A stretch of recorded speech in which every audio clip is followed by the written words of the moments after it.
Jesus foi condenado à pena de morte pelo crime de insurreição e rebelião, por se denominar rei. Dentro do tribunal humano, Jesus foi considerado culpado. Entretanto, existem duas marcas fortíssimas no julgamento de Jesus. Primeiro, a ilegalidade, segundo a injustiça. Todos os julgamentos de Jesus aconteceram de madrugada. Jesus foi preso entre 2 ou 3 horas da manhã, da madrugada, e às 9 horas da manhã estava já na cruz pendurado. Em menos de 6 horas, Jesus já havia sido julgado e condenado. Jesus não teve direito a um advogado. Outro aspecto que merece ser pontuado é o fato que Cristo não teve direito a nenhum advogado. Pois já naquela época havia a figura do defensor, amparado inclusive pela lei romana da época vigente. Nesse sentido, foi negado o direito ao contraditório e à ampla defesa. A Bíblia afirma que Jesus permaneceu em silêncio diante do seu julgamento. Assim, o evangelista Marcos narra o julgamento de Pilatos. Diz ele: tornou Pilatos a interrogá-lo, não respondes? Vê quantas acusações te fazem. Jesus, porém, não respondeu palavra, a ponto de Pilatos ficar muito admirado. A sentença baseou-se em falsas testemunhas. O evangelista Marcos também registra, e os principais sacerdotes e todo o sinédrio procuravam algum testemunho contra Jesus para o condenar à morte, e não achavam, pois muitos testemunhavam falsamente contra Jesus. Mas os depoimentos não eram coerentes. O evangelista Mateus, ele diz que, ora, os principais sacerdotes e todo o sinédrio procuravam algum testemunho falso contra Jesus, a fim de o condenar à morte. Mateus 26, 59. As condenações, irmãos, veio sem que nada de concreto pudesse haver contra Jesus. No julgamento civil, a Bíblia afirma, disse Pilatos aos principais sacerdotes e às multidões: não vejo neste homem crime algum. Lucas 23, 4. Exatamente nesse intertítulo do julgamento de Jesus é que surge uma figura singular. Trata-se de um homem chamado Barrabás. Mas, afinal de contas, quem é Barrabás? Barrabás é um criminoso, assassino, rebelde, agitador, alguém que queria tomar o poder através da violência. Charles Swindoll diz que a figura de Barrabás, a figura contemporânea, que mais se aproxima de Barrabás, é terrorista. Barrabás estava na lista dos homens mais procurados do Império Romano. A Bíblia afirma que Barrabás foi introduzido no julgamento de Jesus. Ora, diz o texto, por ocasião da festa, costumava o governador soltar ao povo um dos presos, conforme eles quisessem. E naquela ocasião, tinham eles um preso muito conhecido, chamado Barrabás. Estando, pois, o povo reunido, perguntou Pilatos: a quem vocês quereis que eu vos solte? A Barrabás ou a Jesus, chamado Cristo? Este é o cenário deste tribunal. De um lado, Jesus, Deus, santo, justo, perfeito e puro. E do outro lado, Barrabás, pecador, violento, assassino, rebelde. Mesmo diante da discrepância entre esses dois homens, a Bíblia diz que Jesus foi condenado e Barrabás foi liberto. Isso vale uma reflexão nos dias atuais, onde muitas das vezes nós escolhemos aquilo que nos agride e deixamos de lado aqueles que nos amam. Cristo foi sentenciado à morte e Barrabás foi absolvido dos seus crimes. Jesus iria para a cruz e Barrabás voltaria para casa. Diante disso, podemos questionar por que esse homem escapou da cruz. O reverendo Daniel Sampaio, ele disse que existem dois grandes motivos pelos quais Barrabás escapou da cruz. O primeiro deles é que Jesus tomou o seu lugar. O verso 17 do texto que acabamos de ler diz isso. 3 homens seriam crucificados naquela sexta-feira, um assassino e 2 ladrões. Barrabás e outros 2 homens. Aquela cruz no meio estava reservada para Barrabás. Barrabás estava num corredor da morte, esperando apenas a execução de sua sentença.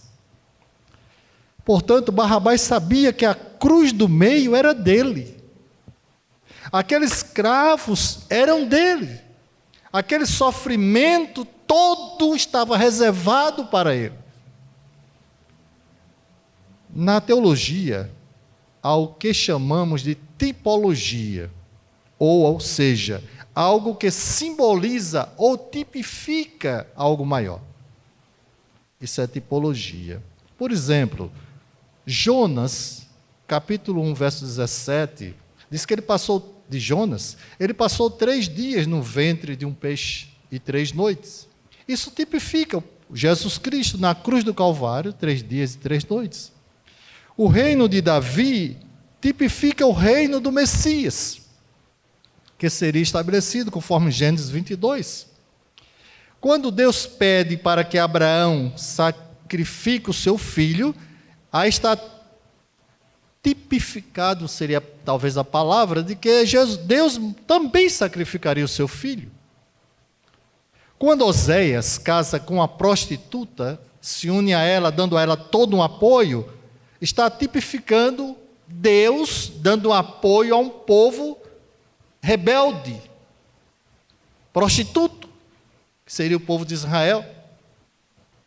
O que Cristo fez por Barrabás, irmãos, morrendo em seu lugar, foi exatamente o que ele faria por cada um de nós.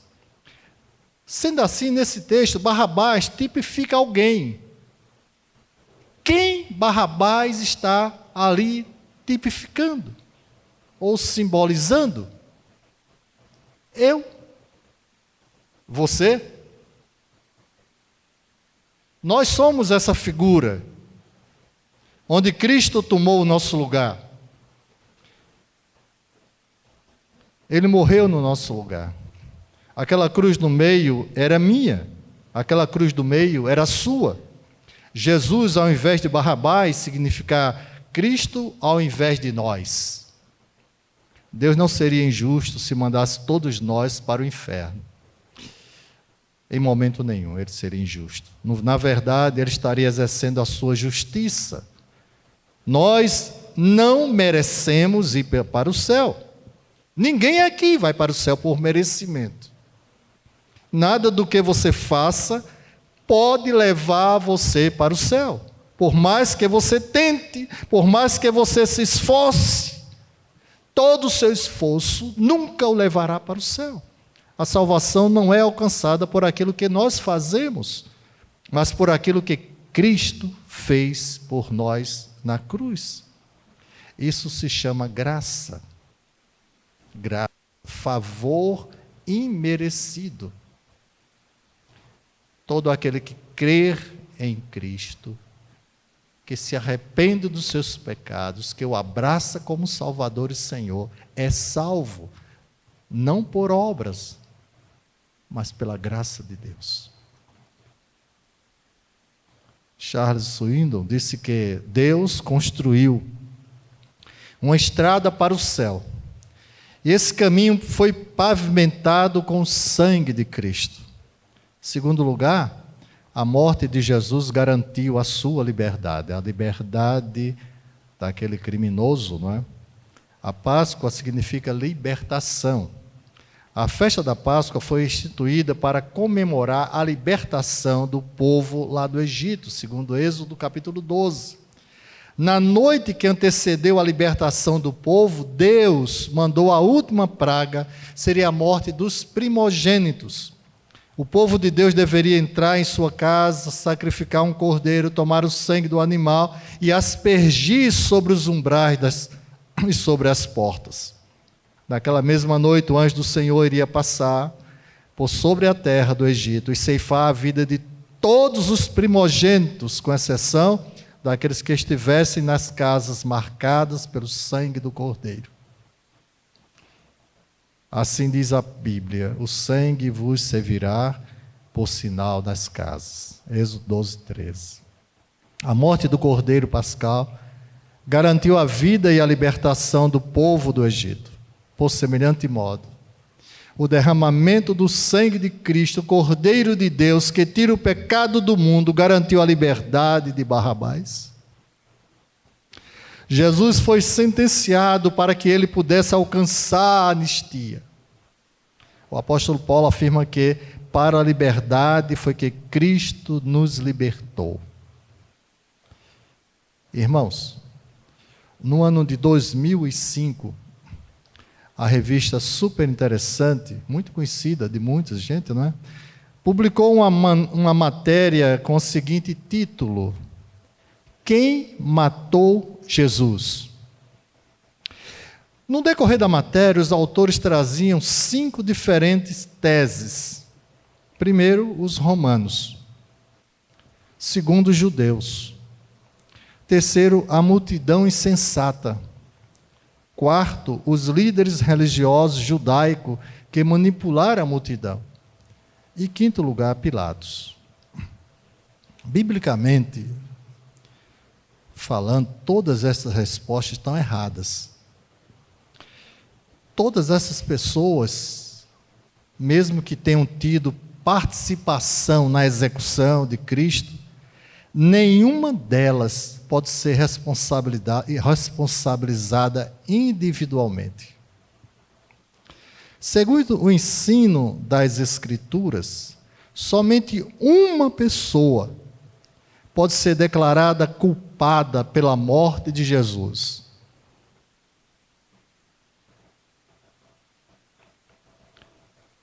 Você. Nós. Ele morreu por nossa causa. Ele morreu por sua causa. Você é o grande motivo da morte de Jesus. Eu levei Jesus para a cruz. Eu sou o culpado da morte de Jesus. Porque se eu não tivesse pecado, Jesus não teria morrido por mim, em meu lugar. Barrabás tipifica eu e você.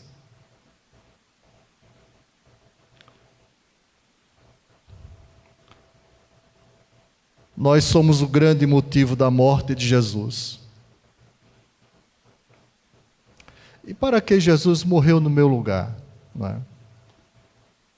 Ele nos salvou para que fôssemos agentes de transformação. A pergunta que me vem à mente é: quanto vale a sua vida? Quanto vale a sua vida? Quanto vale para você viver? E a Bíblia responde: o sangue de Jesus, derramado na cruz do Calvário, é o preço pago para que nós tenhamos vida, para que nós vivamos essa vida maravilhosa que Deus quer nos dar hoje à noite. O texto bíblico diz assim: vinde a mim, próprio Jesus falando, todos vós que estáis cansados, sobrecarregados, e eu vos aliviarei. Vinde a mim, vós que quereis ter vida, vida de qualidade, vida abundante, vinde a mim. Que tipo de vida você está vivendo? Olhe para a cruz, de vez em quando, dirija seu olhar para a cruz. Foque Jesus sendo sacrificado no lugar que era seu, no lugar que era meu. E corra, irmãos, corra, meu querido amigo, para os braços de Jesus. Aquela cruz era nossa, era minha. Aqueles cravos eram meus. A dor, o sofrimento, a angústia, a solidão, era para que eu pudesse passar também. E aquela espada furando o lado de Jesus, era para me furar. E quantos estão ainda sentindo a espada furando, porque ainda não optaram por Jesus? É simples. É simples. A Bíblia diz que todos nós pecamos. E Ele morreu por nossos pecados. E quando nós nos arrependemos dos nossos pecados, quando nós confiamos que Deus pode perdoar os nossos pecados, é como se estivéssemos aceitando Cristo morrer no nosso lugar. É como se estivesse aceitando hoje o perdão de Jesus e dizendo: eu vou viver com Jesus. Eu vou abrir o meu coração para Jesus, porque foi eu que o levei para a cruz e agora eu quero que Ele viva em mim, me dando vida e vida de abundância, vida eterna. Que nesta noite nós possamos refletir um pouco sobre quem levou Jesus para a cruz. Fui eu. Foi você. Que Deus possa continuar a sua obra gloriosa, né? Perdoar os seus pecados. Confesse-os a Deus e Ele vai te perdoar. E vai te dar vida eterna com Ele. O céu é um lugar maravilhoso. Eu quero concluir contando, não sei se já contei para os irmãos isso. O céu é um lugar maravilhoso.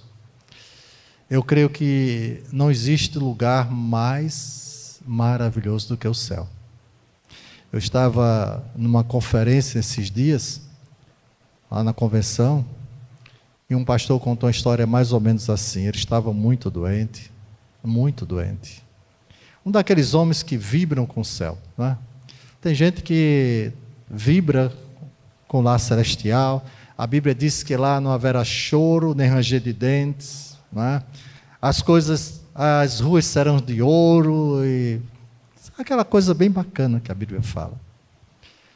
E aquele homem, ele não sabe que sonho, ele não sabe por pensamento, ele não tem como decifrar, mas por um momento na sua vida, lá naquele leito do hospital, foi como se ele tivesse sido arrebatado para o céu e lá contemplou coisas muito maravilhosas, bem mais bonitas que nós possamos imaginar. Ele olhou aquele céu, aquela maravilha, aí começou a se alegrar porque estava ali. E aquele homem, muito bem vestido, entrada naquele portão maravilhoso, ele contemplando de fora toda aquela beleza, aquela alegria. E de repente,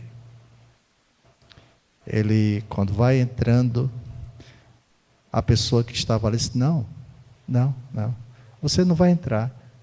E ele começou a se apavorar: por que não? Por que não? Eu quero entrar, por que eu não vou entrar?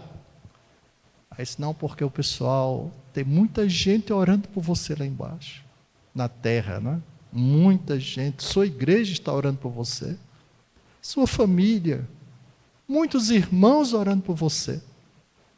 E aquele homem, ele começa a gritar: não, eu quero ficar. E ele volta para a terra, porque Deus tinha ainda um plano aqui para ele. Às vezes eu fico pensando, né? Quando a gente está enfermo, que a igreja ora por nós, ou será que não estão nos tirando o prazer de entrar lá no céu, né, Mojica? Quando orarem, quando eu estiver doente, orem assim: Pai, se o céu for melhor para o pastor, deixa que ele vá. Ou faz a tua vontade, Senhor, na vida do teu servo. Que Deus nos abençoe.